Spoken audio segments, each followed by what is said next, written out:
Simple একটি মুসুরির ডালের রেসিপি করে দেখাবো। এখানে ডালটাকে সিদ্ধ করে নিয়েছি, মুসুরির ডালটাকে ধুয়ে তারপরে সিদ্ধ করে নিয়েছি।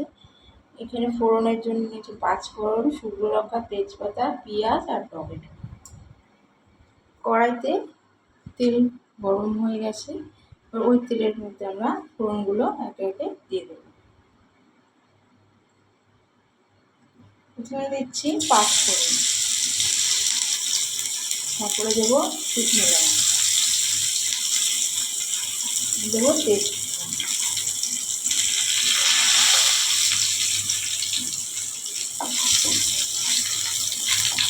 ফোড়নটাকে একটু নেড়ে দিচ্ছি। ফোড়নটা একটু ভাজা ভাজা হবে, তারপর আমরা পেঁয়াজ কুচিগুলো দিয়ে দেবো।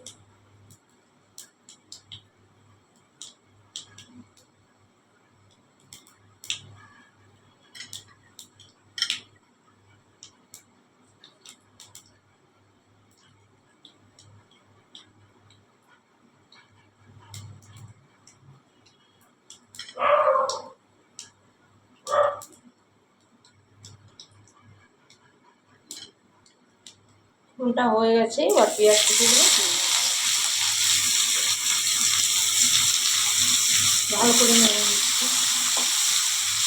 পেঁয়াজগুলো ভাজা ভাজা হলে তারপরে আমরা ওই সিদ্ধ করে রাখা ডালটা তুলে দিই।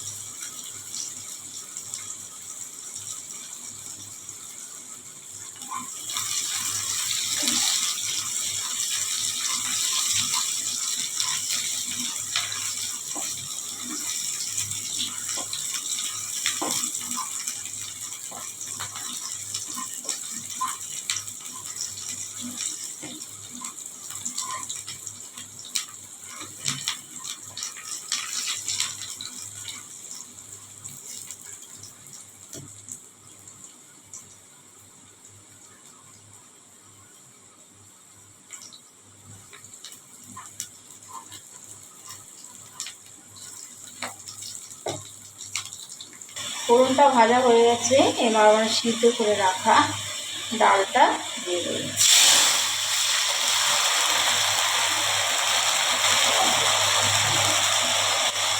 টমেটো কিছু টুকরো করা টমেটোটা দিয়ে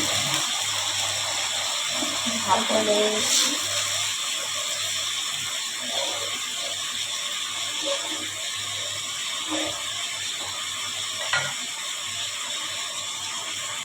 এবার ডালের মধ্যে দিয়ে দিচ্ছি পরিমাণ মতো নুন। সে যতটা জল দেবে সেই হিসাবে নুন দেবে। এবার দিয়ে দেবো হলুদ। এবার দিয়ে দেবো একটু চিনি। ভালো করে নেড়ে দিচ্ছি, আর একটু জল দিয়ে দিচ্ছি। এটাকে ফোটার জন্য চাপা দিয়ে দিচ্ছি। বন্ধুরা দেখুন, ডালটা গপ গপ করে ফুটছে। টমেটোগুলোকে একটু ভেঙে ভেঙে দেবো, টমেটোর যে স্বাদটা পুরো ডালের মধ্যে মিশে যাবে।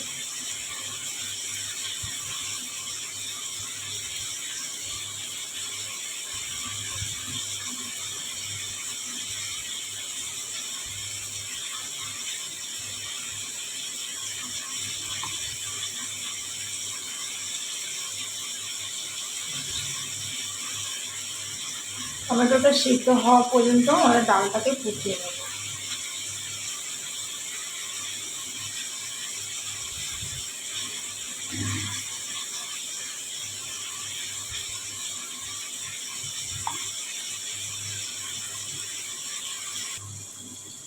টমেটোটা সিদ্ধ হয়ে গেছে, এবার আমরা ডালটাকে নামিয়ে নেব।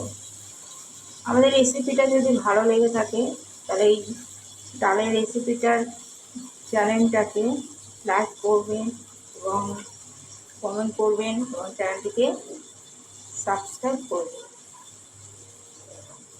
ইউটিউব চ্যানেলটাকে সাবস্ক্রাইব করে দেবেন। যদি ফেসবুক থেকে দেখে থাকেন তারা এটা লাইক করবেন, কমেন্ট করবেন, শেয়ার করে দেবেন। টাটা।